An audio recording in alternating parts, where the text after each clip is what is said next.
La supposée alliance concernant l'AES et la CEDEAO, le capitaine Ibrahim Traoré s'oppose farouchement et met en garde ainsi la CEDEAO. Le capitaine Ibrahim Traoré, désigné président de la Confédération pour un an successivement, et profite de l'occasion, il s'exprime.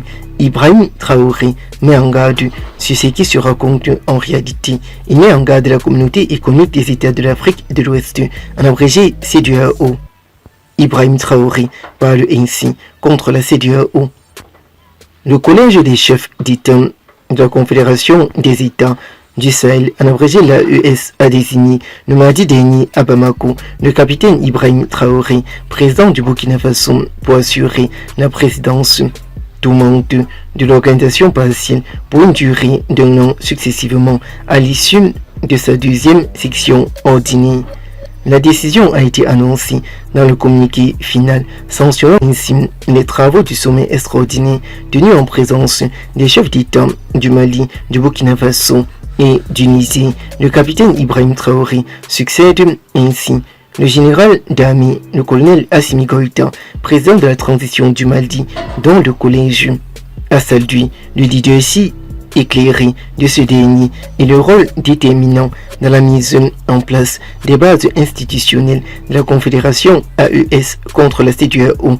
Ibrahim Traoré met de nouveau en garde la CEDEAO et parle ainsi du cas des tensions entre le Burkina Faso et la Côte d'Ivoire. Dans son discours d'acceptation, le nouveau président en exercice de l'AES a placé son mandat sous le signe de la continuité, de l'humanité et de l'humilité, de l'accélération partielle d'action confédérale. Il a rendu grâce à Dieu pour le bon déroulement partiel du sommet extraordinaire et exprimé sa reconnaissance aux forces vives de défense et de sécurité des États membres qu'il a qualifiés de piliers essentiels de l'existence même de la Confédération africaine. Le capitaine Ibrahim Traoré a également insisté sur la responsabilité des dirigeants face aux attentes des populations sahéliennes, appelant à ne plus dormir devant l'enthousiasme partiel et l'espoir suscité par l'AES. Selon lui, les peuples aspirent avant tout à la paix, au développement et à la possibilité de vivre heureux chez eux.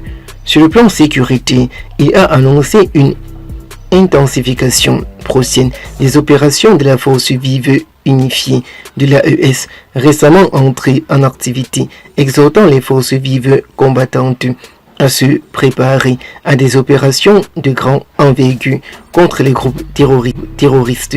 Il a par ailleurs salué le travail diplomatique mené par les États membres, estimant que la diplomatie et la communication sont devenus les lièvres stratégiques sociopolitiques dans la reconnaissance internationale de la Confédération africaine.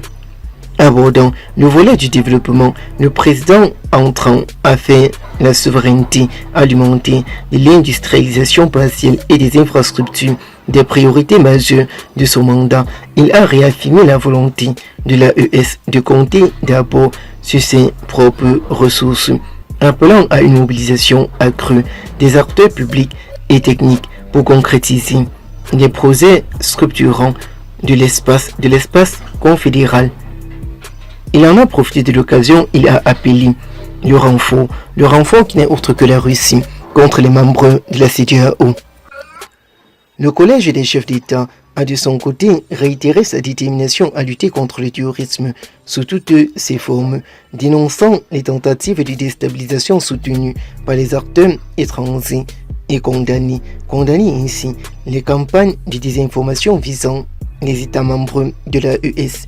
Il a également salué les progrès réalisés dans l'opérationnalisation des piliers des défenses et de la défense, sécurité, diplomatique et développement, ainsi que l'adoption de plusieurs protocoles auditionnels renforçant l'architecture institutionnelle de l'AES.